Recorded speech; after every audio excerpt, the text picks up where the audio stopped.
instead of keeping the yarn behind the work, we're going to bring the yarn up front. So I'm just bringing it between my needles. Make sure you don't bring it over the needle. You need to bring it under the needles. And then we're going to stick the working needle into the stitch. Normally for a knit stitch we go this way. For a purl stitch we're going to come from the other side, and we're just going under that front leg. So we're staying on the front side of the needle, not poking through to the back.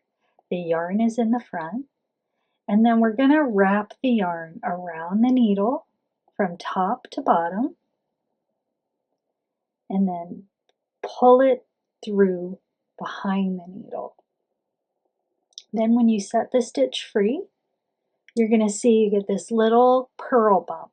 So again, I'm keeping my yarn in the front. I'm going to poke the needle through, wrap it around the needle, pull the stitch through to the back, and then set the stitch free off the holding needle. Bring it to the front this way without bringing it over the needle. And then you're going to insert the needle, wrap the yarn around from top to bottom, and then draw the stitch through and set it free. Oops.